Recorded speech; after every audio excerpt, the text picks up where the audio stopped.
إن الحمد لله نحمده ونستعينه ونستغفره ونعوذ بالله من شرور أنفسنا ومن سيئات أعمالنا. من يهده الله فلا مضل له ومن يضلل فلا هادي له، وأشهد أن لا إله إلا الله ولي الصالحين، وأشهد أن محمدًا عبده ورسوله وخليله وصفيه. أشهد أنه بلغ الرسالة وأدى الأمانة ونصح الأمة ومحى الظلم، وكشف الله به الغمة وجاهد في الله حق جهاده حتى أتاه اليقين. اللهم صل وسلم وأنعم على هذا النبي الأمين وعلى آله وأصحابه الغر الميامين.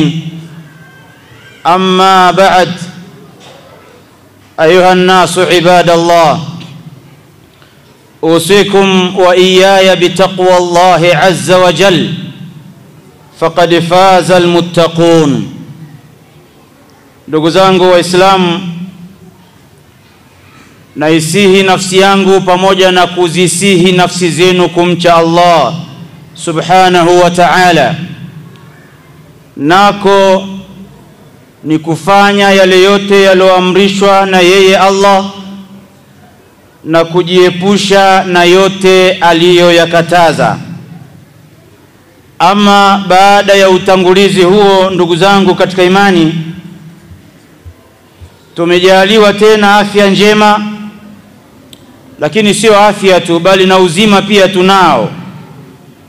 Tunamshukuru Allah kwa yote hayo, na kwa hakika mwenye tabia na mwenye desturi ya kushukuru, na Allah naye pia yuko kazini siku zote kuwaongezea wale wenye shukurani. Ya Allah, tunakushukuru kwa yote, kwa kuwa umetuahidi utatuzidishia baada ya kushukuru, nasi tunataraji utuzidishie afya iliyokuwa njema katika viwiliwili vyetu. Tunaomba utuzidishie utulivu katika nyumba zetu, lakini utulivu katika nchi yetu. Hilo ndilo kubwa tunaloliomba kwako ya Allah, kupitia kwenye mimbari hizi zilizoasisiwa na Bwana Mtume sallallahu alayhi wasallam. Ndugu zangu, baada ya utangulizi huo, anwani ya mada yangu ya leo, nitazungumza nanyi katika mada yenye kichwa cha habari, kuharibika kwa umoja wa umma. Moja kati ya maovu makubwa yanayoharibu umoja wa umma, lakini vile vile kutupunguzia nguvu na kutufanya tuwe dhaifu mbele ya maadui. Miongoni mwa vitu hivyo ni migogoro, husda na kutofautiana kwa chuki.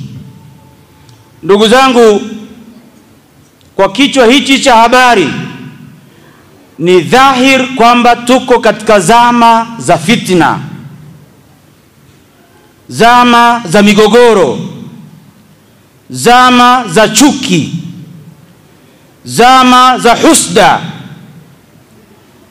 Hatuwezi kuyaacha kuyazungumza ili kuweza kurudi na kurudisha umoja wa umma na mshikamano wa umma na kusaidiana kwa umma. Na ndio lengo hasa la sisi kukutana kwa wiki mara moja na tukawekewa hutuba kwa ajili ya kuelezana madha yaqulu Allah wa madha yaqulu Rasul sallallahu alaihi wasallam. Ndugu zangu katika imani, tukinyamazia migogoro, tukinyamazia husda, tukanyamazia fitna na chuki, dunia itakuwa sio sehemu salama pa kuishi. Na sisi Waislamu tuna kibali kutoka kwa Allah subhanahu wa ta'ala. Ametueleza kwenye Qur'ani yake, kuntum khaira umma, ninyi mmekuwa umma bora, ukhrijat linnas, umma uliotolewa kwa ajili ya watu wengine. Taamuruna bil ma'ruf, kazi kubwa ni kuamrisha yaliyokuwa mema, wa tanhauna 'anil munkar, lakini kazi ya pili ni kukataza maovu na kuzuia maovu. Waislamu mmekuwa wazuri kwa ajili ya sifa hizo mbili. Mkiacha kuamrisha mema na mkaacha kukataza maovu, kwa hakika tutakuwa tumeacha kazi kubwa tulioletwa nayo hapa duniani. Ndugu katika imani, Allah subhanahu wa ta'ala ametuonya kwa kauli yake mwenyewe ndani ya Qur'ani tukufu, Suratul Anfal aya nambari 46.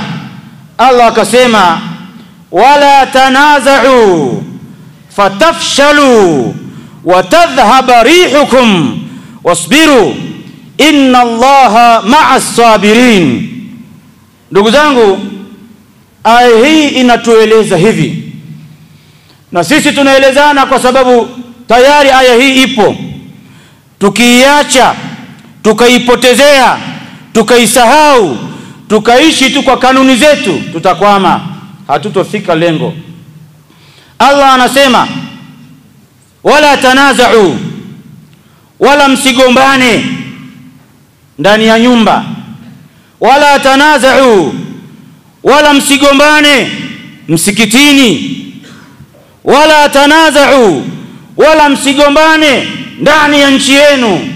Mkifanya hivyo, fatafshalu, nguvu zenu zitaondoka, mtakuwa madhaifu, mtaogopa, kila mmoja ataogopa mpaka kivuli chake.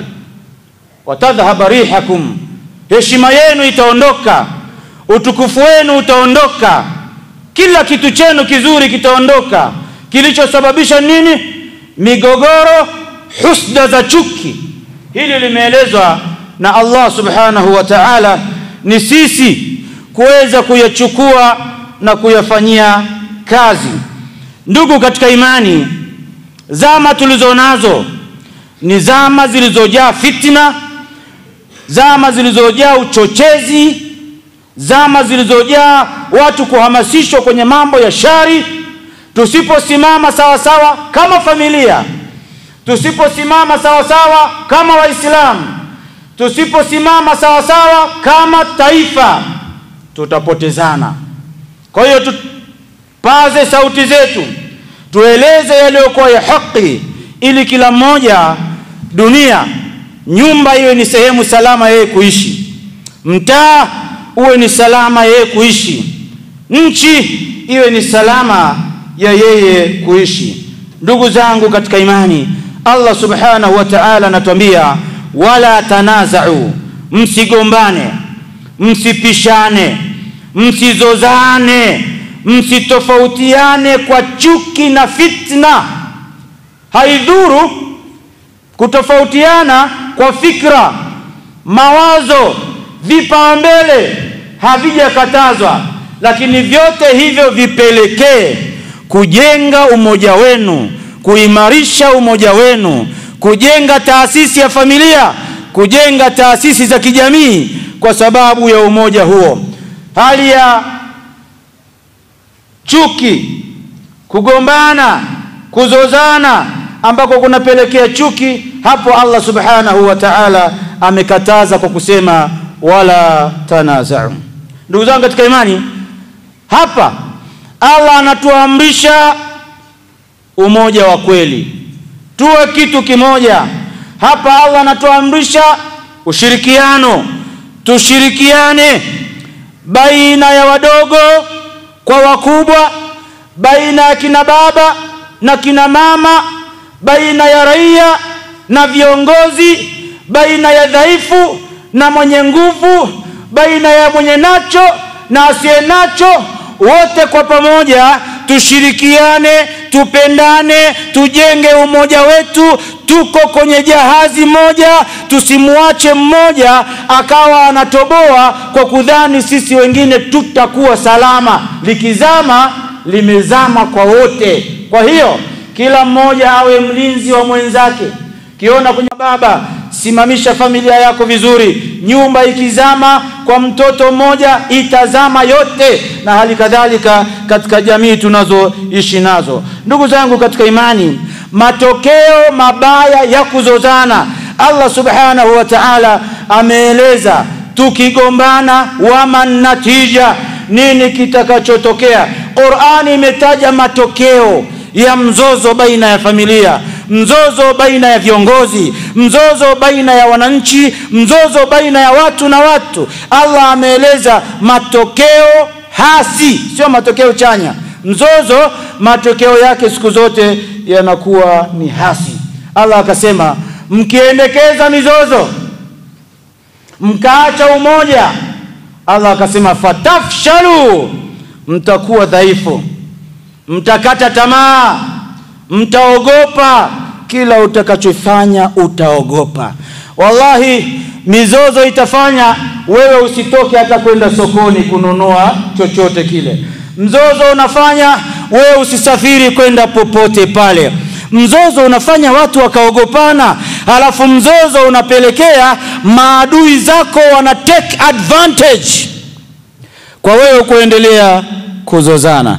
Wanasema vita vya panzi furaha kwa kunguru. Tunapozozana sisi kama Waislamu ni furaha kwa kunguru. Tunapozozana ndani ya nyumba kama familia ni furaha kwa kunguru.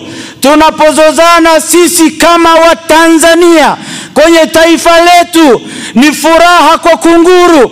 Piga mstari, kunguru ni nani? Utaongeza mwenyewe hapo katika haya ninayoyasema. Kwa hiyo tulikatazwa zamani sana tusizozane, kwa sababu itatuletea udhaifu ndani ya familia zetu na ndani ya nchi zetu, lakini pia tutakata tamaa na kuendeleza maendeleo yoyote ile. Kila utakachotaka kugusa ndani ya nyumba unaogopa, kila unachotaka kugusa ndani ya ofisi yako unaogopa, kila unachotaka kugusa ndani ya maendeleo ya nchi yako unaogopa. Kwa sababu gani? Mliendekeza mizozo. Ndugu zangu katika imani, mizozo ni kitu kilichokatazwa na Allah subhanahu wa ta'ala.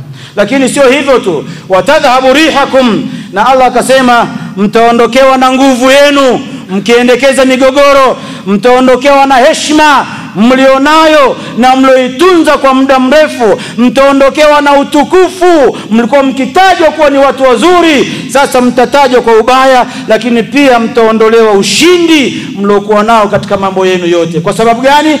Ya migogoro na mizozo ambayo Allah ameikataza. Ndugu zangu katika imani, umma kugawanyika, mizozo inasababisha watu kugawanyika, baina ya mke na mume, baina ya familia na familia, baina ya kiongozi na raia. Mizozo inasambaratisha watu. Uislamu umekataza kupitia Qur'ani, wala tanaza'u fatafshalu wa tadhhaba rihukum wasbiru inna Allaha ma'as sabirin. Ndugu zangu katika imani, umoja ni sababu ya ushindi popote pale, lakini migogoro ni sababu ya kushindwa. Usikubali kushindwa ukaendekeza migogoro. Ndugu zangu katika imani, Allah ametupa nguvu kwa wingi, sio kwa sababu ya watu wengi. Hapana, Allah subhanahu wa ta'ala anatoa nguvu, anatoa mali, sio kwa sababu kwamba sasa wewe ndio una nguvu sana kwa sababu una nguvu sana, una nguvu sana kwa sababu una mali sana. Hapana, bali umoja wa moyo na msimamo juu ya haki, huo ndio uzalendo wa kweli, na hiyo ndio nguvu.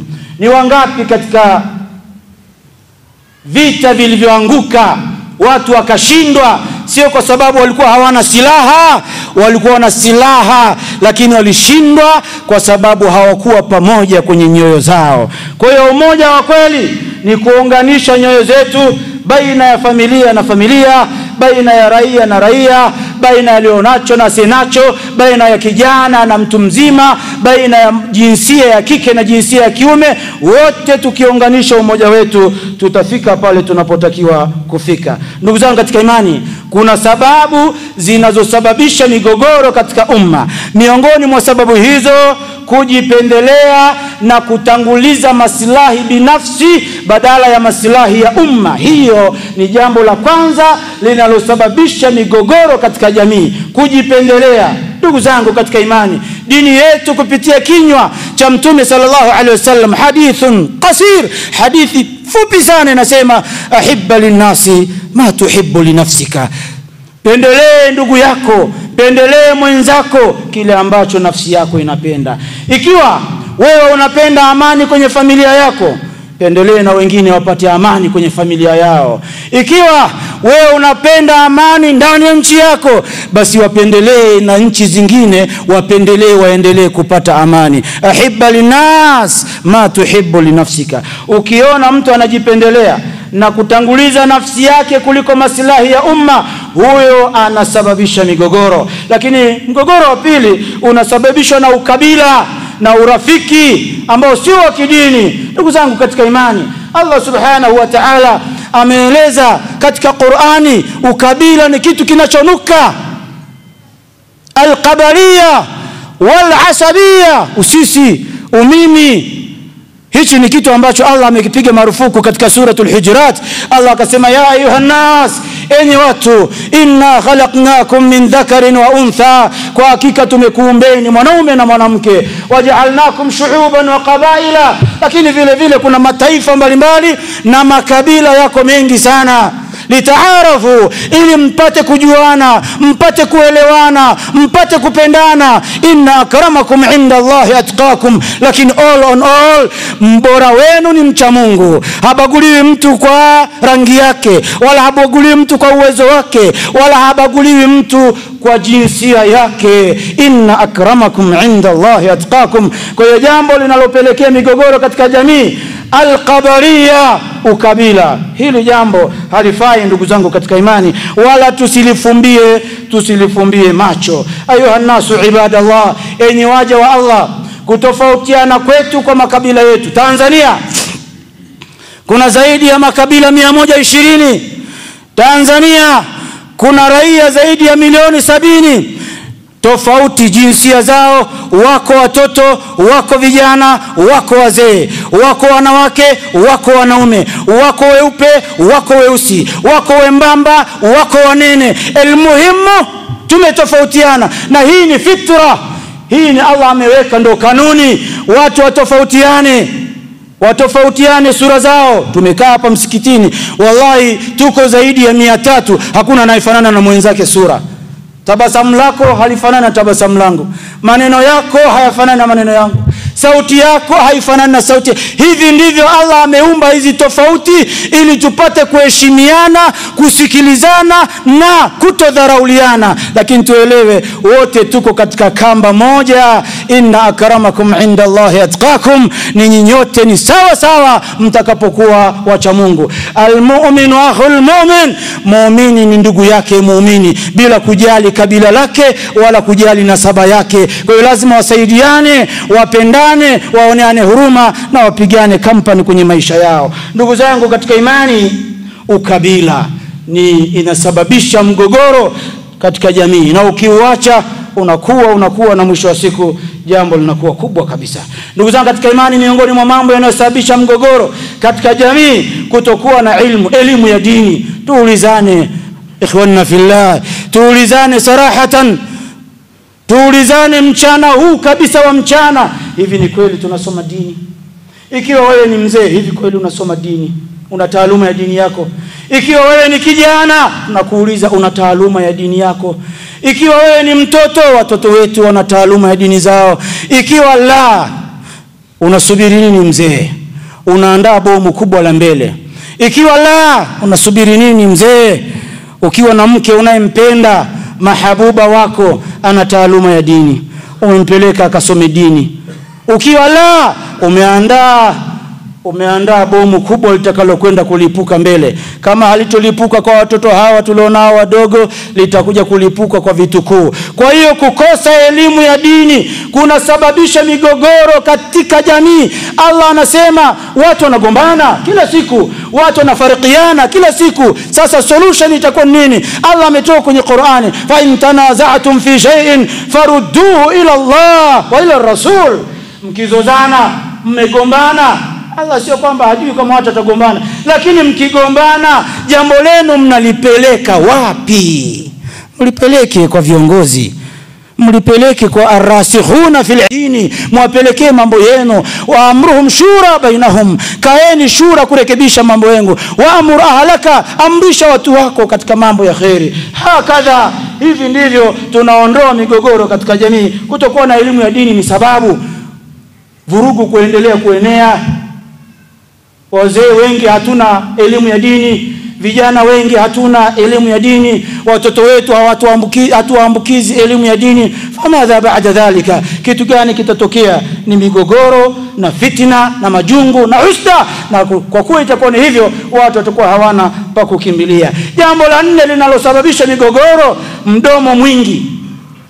Athartharuna wanaitwa hao, mdomo mwingi. Kila mmoja mjuzi, kila mmoja anajua, kila mmoja mtoa fatwa, kila mmoja kichwa chake kimejaa. Kimpeleka kwenye dini yumo, ukimpeleka kwenye udaktari yumo, ukimpeleka kwenye waskari yumo, ukimpeleka kwenye walimu yumo. Much no. Hao watu ni hatari sana. Sasa Muislamu, usiwe sababu ya wewe kuzungumza sana, kwa sababu mazungumzo mengine yanaleta fitna na yanachochea chuki katika jamii. Kikaa kwenye magenge huko utakuta watu wanazungumza habari mpaka unakaa chini. Bwana, umeyapata wapi haya? Kwambia ndio haya hapo tayari haya. Hapana.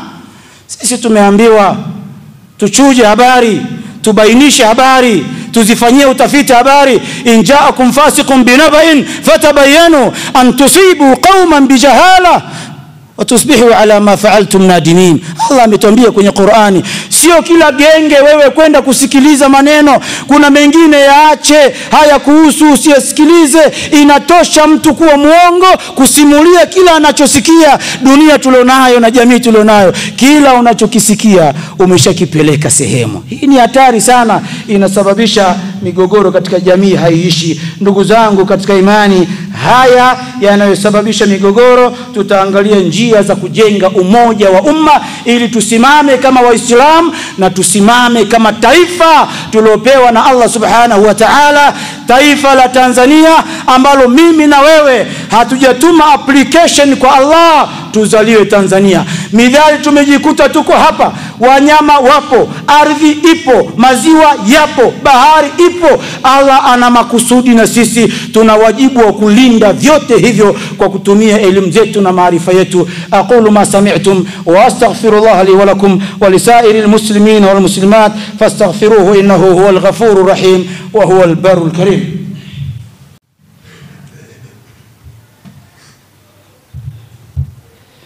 الحمد لله وحده والصلاة والسلام على من لا نبي بعده وعلى آله وأصحابه وسلم تسليما كثيرا.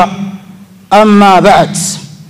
ndugu zangu watukufu wa Islam, ninahusia nafsi yangu mara ya pili pamoja na kuzihusia nafsi zenu juu ya kumcha Allah subhanahu wa ta'ala.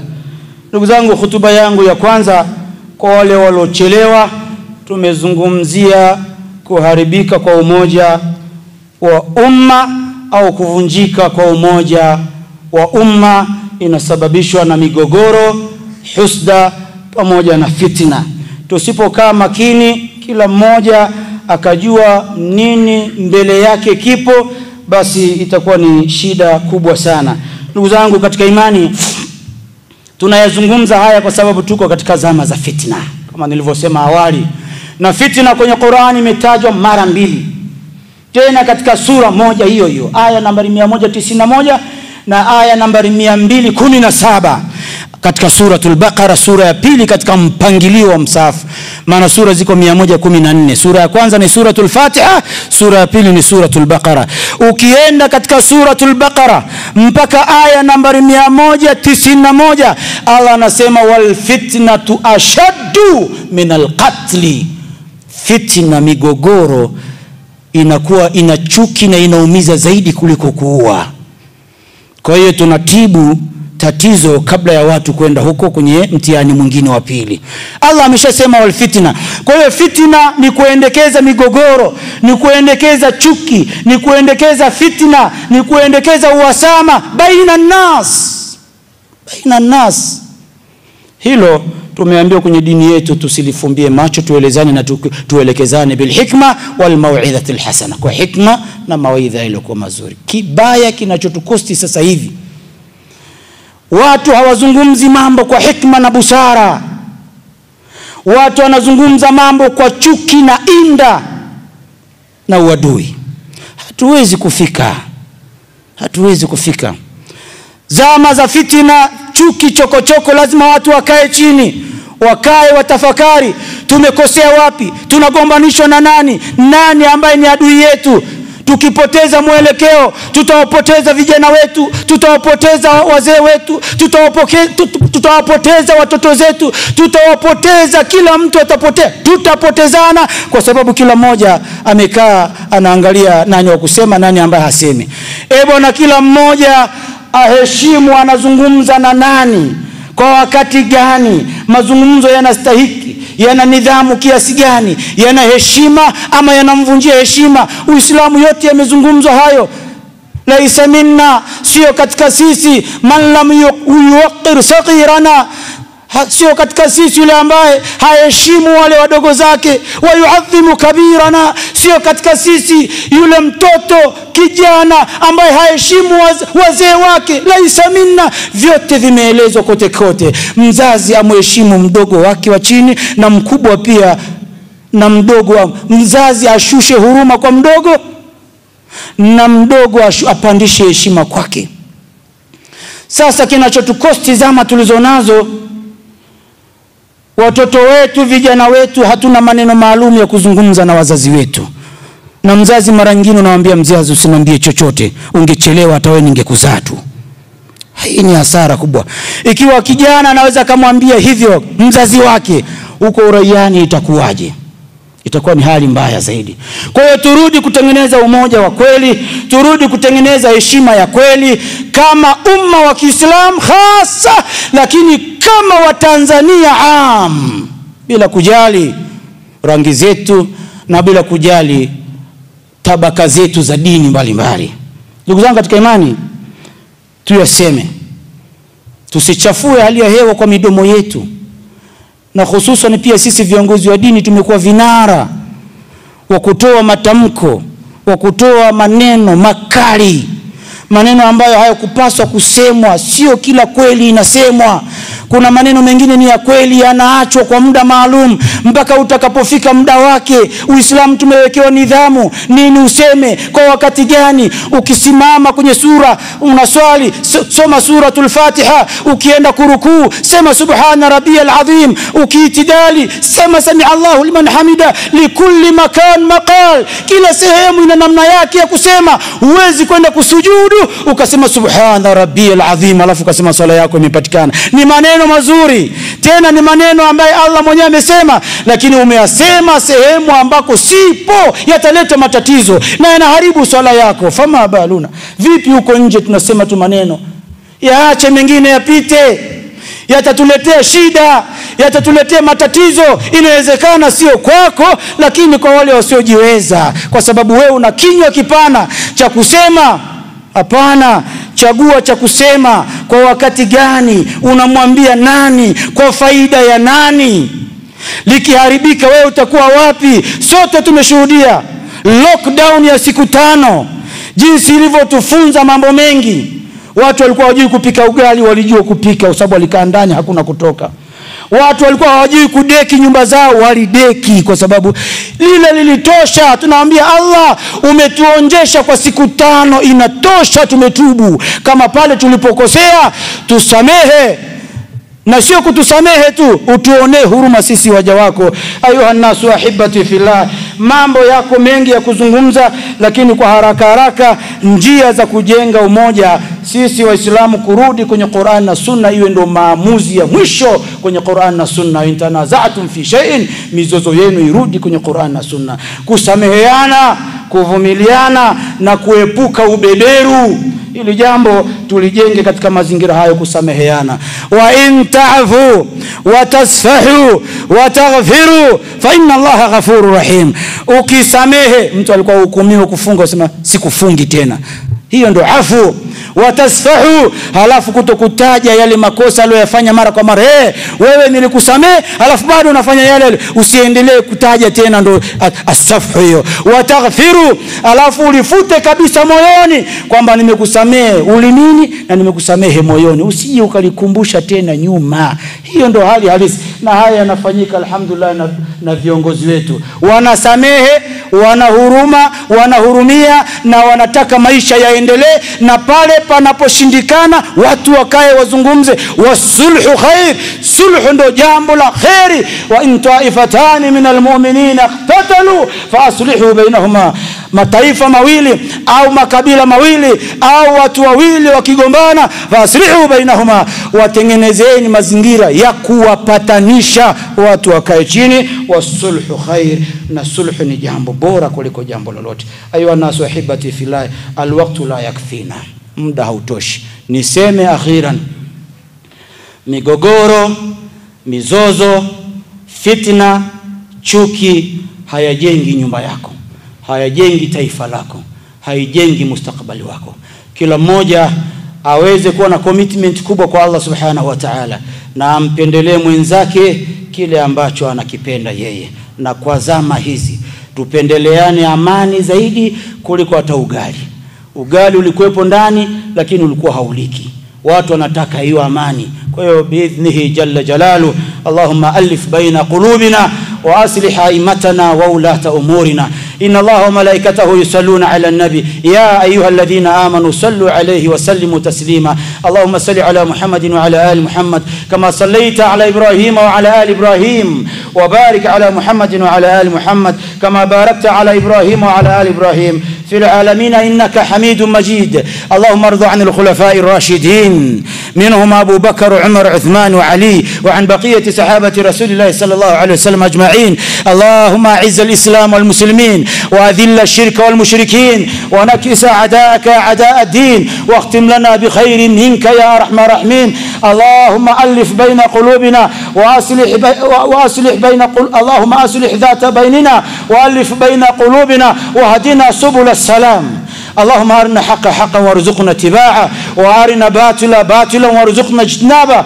يا الله التف بنا فيما جرت به المقادير، وهون علينا كل عسير، فتيسير العسير عليك يسير.